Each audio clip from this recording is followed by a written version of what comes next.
fosse ao rei, e se ele invocasse o Deus dele, ele seria jogado dentro daquela cova para ser devorado pelos leões que ficavam dias antes sem se alimentar.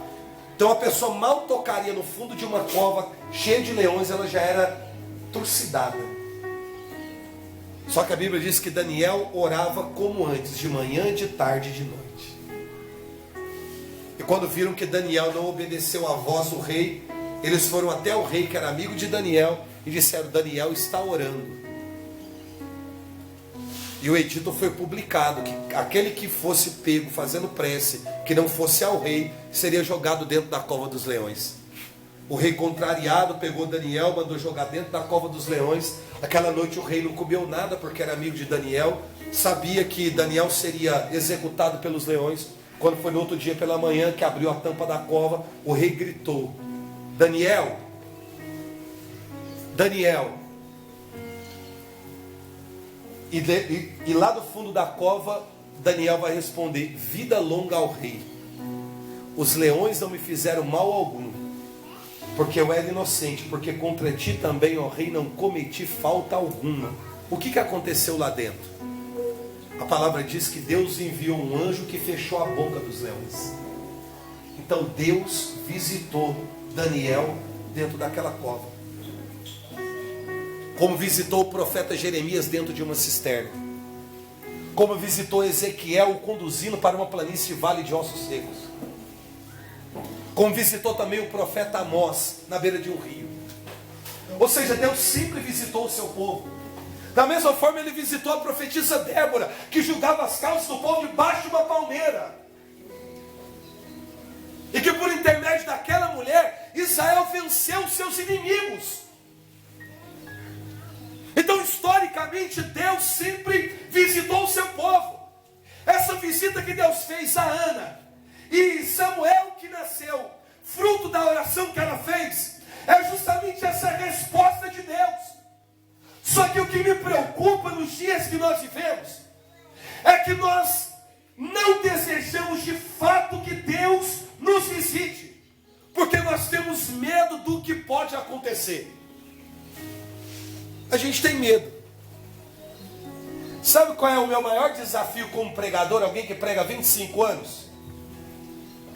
Eu ter que ficar dosando o que eu vou dizer.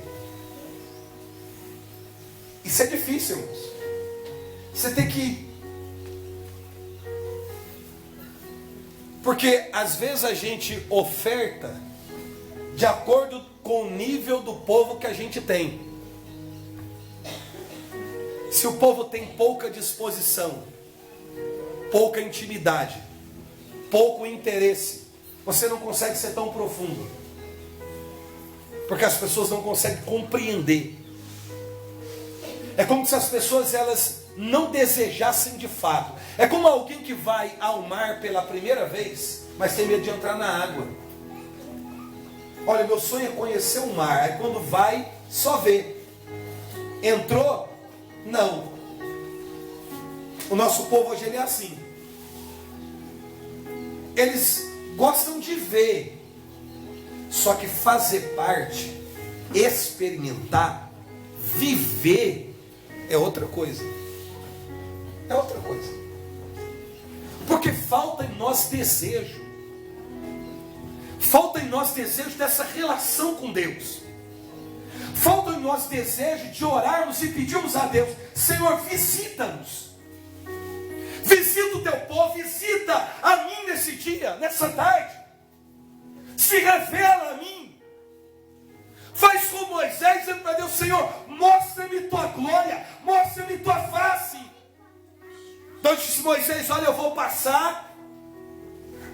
E quando você se coloca assim, no meio, né? Entre a rocha, na fenda da rocha, quando eu passar eu vou colocar minha mão e vou tampar assim a entrada. E quando eu tirar a minha mão, você sai e olha. Moisés entrou, Deus colocou a mão, passou. Quando Deus tirou a mão, a Bíblia diz que Moisés viu Deus pelas costas. Gente, só que isso é uma coisa extraordinária. Porque veja, lá na sarça, Moisés ouviu a voz de Deus. Diga, voz de Deus. Voz de Deus. Moisés ouviu a voz de Deus na sarça. O que ele pôde ouvir foi isso, a voz de Deus. Só que ele não ficou satisfeito. Ele não ficou satisfeito em ouvir a voz de Deus. Ele foi para o Sinai. O Sinai, a palavra diz que Deus colocava a planta dos seus pés sobre o monte. Então Moisés, ele viu os pés de Deus. Diga, os pés de Deus. Os pés de Deus. Só que Moisés não ficou satisfeito. Eu não quero ouvir só a voz de Deus. Eu não quero ver só os pés de Deus. Eu quero algo além de tudo isso. Aí a palavra diz que Moisés viu as mãos de Deus. Diga, as mãos de Deus. As mãos de Deus. Só que ele não ficou satisfeito. Então veja que ele ouviu a voz e disse, é pouco, eu quero mais. Aí ele viu os pés e disse, é pouco, eu quero mais. Aí ele viu as mãos e disse, é pouco, eu quero mais. Aí ele chegou a dizer para Deus assim, Senhor, mostra-me teu rosto, mostra-me tua face. Aí quando Deus colocou a mão e passou, Moisés viu Deus pelas costas. Veja, Moisés ouviu a voz, Moisés viu os pés, Moisés viu as mãos e viu Deus inteiro pelas costas. Deus só não mostrou a face, só o rosto. Já a Bíblia não diz que Moisés se entretinha com Deus face a face, é como quem fala muito perto. A única coisa que Moisés não tinha visto era a face de Deus. Quando Moisés está cumprindo toda a sua missão, chegando já no final, junto com Josué, para ir em direção a Canaã, Deus levou ele em cima de uma montanha. A Bíblia diz assim, os olhos de Moisés não tinham enfraquecido. O que isso significa? Moisés não estava doente, Moisés estava bem de saúde, Moisés estava em pleno vigor. Deus chamou Moisés para o alto de uma montanha, colocou Moisés em cima de uma montanha. Esse Moisés que ouviu a voz, esse Moisés que viu os pés, esse Moisés que viu as mãos, esse Moisés que viu Deus inteiro pelas costas, chamou Moisés em cima de uma montanha e disse assim, Moisés, olha para a terra de Canaã. Moisés olhou, Deus disse, você não vai entrar. A gente diz, mas como assim? Ele andou 40 anos com o povo para chegar diante de Canaã, ver Canaã, e Deus dizia assim, não vai entrar? Não vai entrar. Sabe por quê, irmãos? Porque chegou a hora de Deus dar a Moisés aquilo que ele tanto pediu. Eu quero ver teu rosto. Então o que é melhor para você, Moisés? Você quer entrar na terra prometida ou você quer ver meu rosto? Moisés morreu em cima daquela montanha, porque ele preferiu ver o rosto de Deus. Só que veja que a vida de Moisés é um progresso espiritual, de quem vai experimentando Deus com cada vez mais intensidade. Veja, há uns anos atrás, uns bons anos atrás, eu pregava num retiro de primeira experiência. E eu confesso que eu era mais doido antes. Porque antes eu não ponderava muita coisa não, eu não estava nem aí. Eu chegava e pregava do jeito que eu achava que tinha que pregar e o povo que se virava para entender depois. E eu lembro que no final da pregação, quando a gente começou a fazer oração, eu trouxe todo mundo assim, falei assim, vem pessoal aqui para frente do altar. E eu comecei a falar assim, olha, a vida é como um belo jardim. E Jesus é o jardineiro. E nós somos como as rosas. Eu falei, imagine que aqui existe um jardim que somos nós. As rosas que somos nós. Só que existe também um jardim celestial. Eu falei, se você tiver coragem, diga para Deus, Senhor,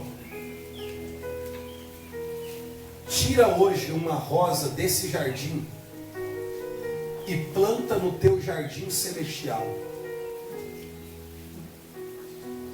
Uma menina de 17 anos fez a oração do meu lado. Deus, tira uma rosa do teu jardim. Me tira hoje do teu jardim e me planta no teu jardim celestial. Ela acabou de rezar e morreu. Diante de um altar na igreja, em um retiro de primeira experiência. Você vai falar assim, meu Deus, aí que eu fico com medo de rezar. Esse é nosso problema. Esse é nosso problema. Porque tem coisa que não está relacionado com morrer. Está relacionado com viver. Nós experimentamos muito pouco de Deus. Nós experimentamos muito pouco do mundo espiritual. Nós desejamos muito pouco a glória de Deus. E não é clamar a Deus a sensação de que vamos morrer. A ideia não é essa. Mas é ir além daquilo que nós já fomos. Porque, irmãos, veja, alguém aqui já viu um anjo? Sim ou não? Alguém aqui já viu um querubim, um serafim? Sim ou não? Agora, por que não vimos? Por que nós não vimos e eles viram? Por que Gedeão viu? Por que Daniel viu? Por que Sansão viu? E Sansão morreu se suicidando, tirando a sua própria vida. Por que eles viram e nós não vemos?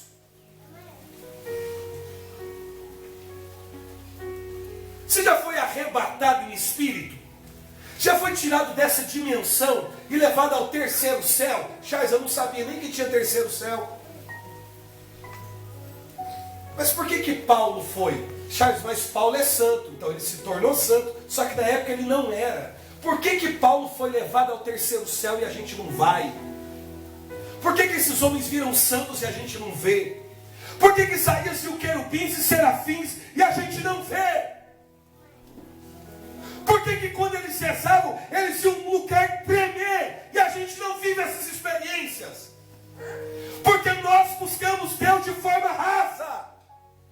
Nós queremos que Deus se manifeste no meio do seu povo, mas na teoria, porque na prática a gente não busca e não deseja como quem quer. Mas é buscar Deus de todo o coração, é buscar Deus de toda a sua alma, é orar com desejo profundo no coração. Mas quando a gente levanta as mãos para rezar, o cansaço nos domina, a preguiça nos domina, o desânimo nos domina, as preocupações nos dominam. Ah, porque eu não sei direito nem o que dizer, meu irmão. Ah, se nós orássemos de verdade. Ah, se nós invocássemos o nome do Senhor de verdade. Ah, se nós vivêssemos aquilo que eu preguei aqui sábado à noite. Ah, se nós estivéssemos dentro daquela tenda e a nuvem da glória de Deus entrasse nesse lugar.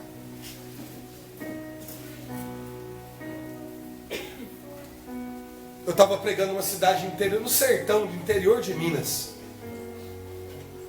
Pregando sobre a tenda de reunião. Olha que coisa. A gente estava em uma espécie de um ginásio. Era aberto dos lados assim. Uma quadra, né? Uma quadra de esporte, mas ela era coberta, mas das laterais era toda aberta. E o povo de uma cidadezinha foi para lá. Sei lá, já tem uns 800, 900 pessoas na quadra, juntou muita gente, esse encontro de interior. E eu comecei a pregar sobre a tenda de reunião e falei que Deus ia passar ali. Meu irmão, a gente começou a rezar, levantou um poeirão no lugar assim. O povo começou a ficar com medo e começou a correr. Deu um vento tão forte que arrancou as telha de lata da quadra. Isso não é normal porque não é um lugar fechado, é aberto, então o vento tem por onde passar. Quando os telhados começou a voar, o povo começou a voltar para o lugar. Todo mundo se rodeou em volta de mim e falou assim: a gente vai morrer, a gente vai morrer. Eu falei: não, a gente vai orar. A gente vai orar. Se a gente não orar, a gente morre. A gente foi orando, foi orando, foi orando, foi orando. Meu irmão, isso devia ter começado por volta de umas 9h30. A gente foi até umas 4 horas da manhã, ninguém arredou o pé no lugar, rezando. O povo com desejo de experimentar o poder de Deus. Porque quando a gente pensa assim, olha, Deus visitou o seu povo, então Deus vai vir aqui visitar a gente para quê? Se aonde Deus se manifestava, a sua glória se estabelecia, o poder de Deus acontecia. Deus nunca visita alguém ou um lugar sem algo de extraordinário acontecer. Agora, eu preciso desejar. Eu preciso fazer como Moisés. Senhor, eu quero sempre mais de ti, mais de ti, mais de ti, mais de ti, mais de ti. Quero mais de ti. Mais da tua presença, mais da tua graça. De orarmos, irmãos, orarmos, de buscarmos a face de Deus. De permitir que Ele venha e a gente, como Moisés, se entreter com Ele face a face, como diz a palavra. Só que precisa ter desejo no nosso coração. Interessante que quando a gente está vivendo na bagunça aí fora, a gente tem coragem para muita coisa. Para muita coisa. Viver muita coisa, experimentar muitas coisas, ir em tantos lugares e fazer tantas loucuras. Aí quando a gente vem para a igreja, a gente vem igual um tanto de cordeirinho. Tudo acovardado, amedrontado, silenciado, desanimado, entristecido, tímido, cheio de bloqueios. Acha bem, porque no mundo a gente bebe e a gente fica corajoso. Então na igreja a gente também fica cheio do Espírito Santo e Ele nos dá coragem.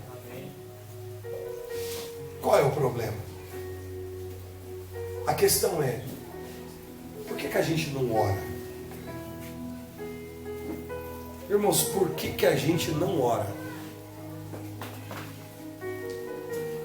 Na minha comunidade a gente tem esse princípio na comunidade. A gente gosta de rezar. Aí você fala assim, não, Charles, eu também gosto de rezar. Não, você não está entendendo. A gente gosta de rezar muito.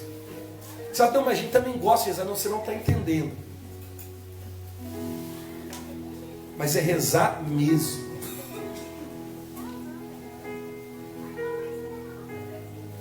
Porque a gente sabe que se Deus chegar no lugar, tudo muda. Que já não tem mais a ver com o pregador, com a banda, com o cantor. Não tem a ver com ninguém. É Deus que chegou. E quando Ele chega, meu irmão, mexe com as estruturas do lugar. Mexe com a estrutura do nosso coração. Enfermidade não permanece de pé. Incredulidade não permanece de pé. As doenças são curadas.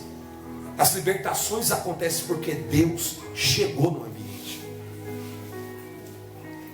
Então quando Ele chega no ambiente, tudo se transforma.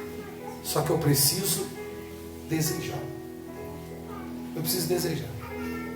Então eu queria terminar esse encontro com você rezando. A gente precisa rezar.